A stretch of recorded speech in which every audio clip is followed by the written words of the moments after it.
অনেক বছর আগের কথা। আহমদুল্লাহ নামে একটি বালক তার বাবা মা এবং বোনের সাথে একটি শহরে বাস করত।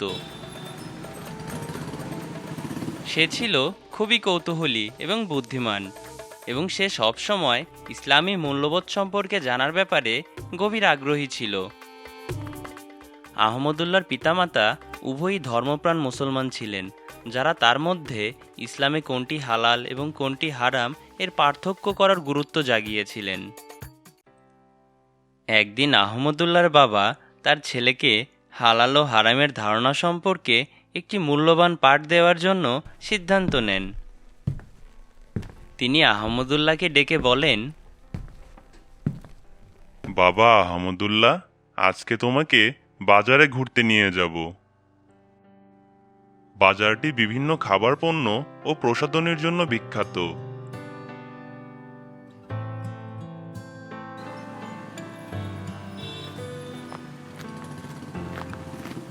যখন তারা ব্যস্ত রাস্তা দিয়ে হেঁটে যাচ্ছিল, আহমদুল্লাহ তাকিয়ে তাকিয়ে সব লক্ষ্য রাখছিল।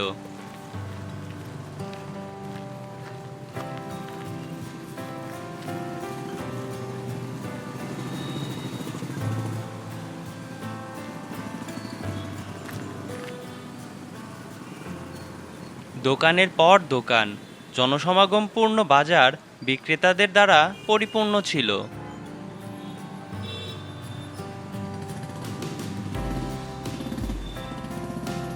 বিভিন্ন খাবারের দোকান, ফলের দোকান ও অন্যান্য বিভিন্ন পণ্যদ্রব্য বিক্রি হয় সেখানে।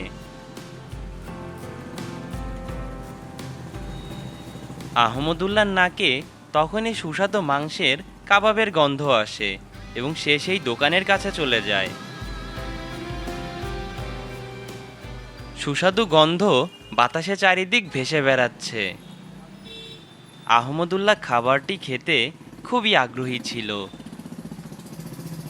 যাই হোক, আহমদুল্লাহ খুবই চিন্তিত ছিল, কারণ সে খাবারটা হালাল নাকি হারাম জানার গুরুত্ব মনে রেখেছিল।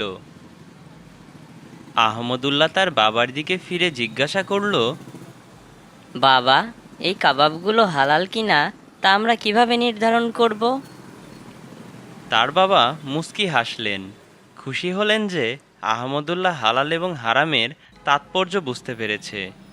তিনি উত্তর দিলেন, বাবা আহমদুল্লাহ, ইসলামে হালাল ও হারামের ধারণাটি আল্লাহ তাআলা কর্তৃক কুরআনে বর্ণিত নির্দেশিকা এবং নবী মুহাম্মদ সাল্লাল্লাহু আলাইহি সাল্লামের শিক্ষার উপর ভিত্তি করে। এই কাবাবগুলি হালাল কিনা তা নির্ধারণ করার জন্য আমাদের অবশ্যই এগুলি তৈরিতে ব্যবহৃত উপাদানগুলো সম্পর্কে খোঁজ করতে হবে। যদি এগুলোতে ইসলামে নিষিদ্ধ কোনো উপাদান থাকে, যেমন শূকরের মাংস, শিকারী পশু বা শিকারী পাখি অথবা অন্য কোনো হারাম উপাদান, তবে আমাদের সেগুলো খাওয়া থেকে বিরত থাকতে হবে। আহমদুল্লাহ মাথা নাড়ল। তারপর সে আর তার বাবা দোকানের বাবুর্চির কাছে গেলেন এবং বিনয়ের সাথে বললেন, আসসালামু আলাইকুম জনাব। কাবাবে ব্যবহৃত উপাদানগুলো সম্পর্কে আমাদের বলতে পারেন? ওয়ালাইকুম আসসালাম ছোট্ট সোনামণি, আমি খুবই খুশি হয়েছি যে তুমি এই খাবারের বৈধতা সম্পর্কে আমাকে প্রশ্ন করেছো। কাবাব এবং সমস্ত খাবার হালাল উপাদান দ্বারা তৈরি হয়েছে, যা ইসলামিক খাদ্য তালিকার আইন মেনে চলে। বাবা, তবে তো আমি নিশ্চিন্তে এগুলো খেতে পারি। হ্যাঁ বাবা, তুমি অবশ্যই এগুলো খেতে পারবে। ঠিক তখনই আসরের আজান শোনা গেল। অতি দ্রুত দোকান বন্ধ করো, আজান হয়ে গেছে। আমাদের এখনই মসজিদে যেতে হবে। পেছন পেছন আহমদুল্লাহ ও তার বাবাও পুনরায় দোকানে আসলেন। বাবা, আজকে আমি নামাজ সঠিক সময়ে পড়ার প্রয়োজনীয়তাও বুঝতে পারলাম। কিছু কাবাব আমাদের পার্সেল করে দিন, আমরা সবাই বাসায় গিয়ে খাবো। ঠিক আছে জনাব, এই নিন।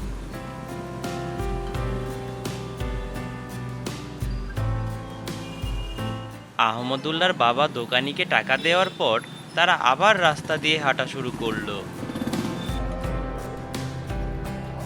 আহমদুল্লাহ এবং তার বাবা বাজারের মধ্যে দিয়ে যাওয়ার সময় তারা একটি দোকানে অনেক ভিড় দেখতে পেল।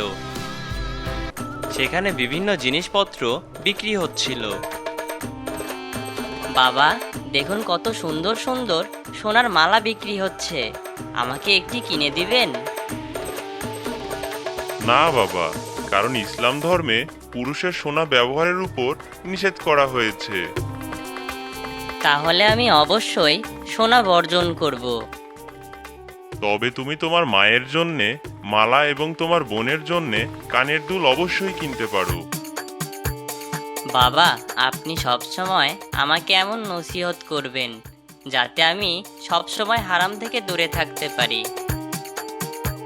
অবশ্যই আমার ছোট্ট সোনামণি, কারণ হারাম বর্জন শুধু তোমাকে ধার্মিকই বানাবে না, বরং আল্লাহ তাআলার সাথে সংযোগকে আরো গভীর করে তোমার বিশ্বাসকে আরো শক্তিশালী করবে। বাবা আহমদুল্লাহ, মনে রেখো, ইসলামকে জীবনের সব দিকে অন্তর্ভুক্ত করবে। তারা বাড়ির পথে হাঁটা শুরু করলো। হালাল এবং হারামের ধারণাগুলি বোঝার মাধ্যমে আমাদের সততা, সহানুভূতি এবং সচেতনতার সাথে বাঁচতে মনে করিয়ে দেওয়া হয়। এই জ্ঞান তোমাকে প্রতিটি পরিস্থিতির সাথে পথ দেখাবে, নিশ্চিত করবে যে তোমার কর্মগুলি তোমার বিশ্বাসের সাথে সামঞ্জস্যপূর্ণ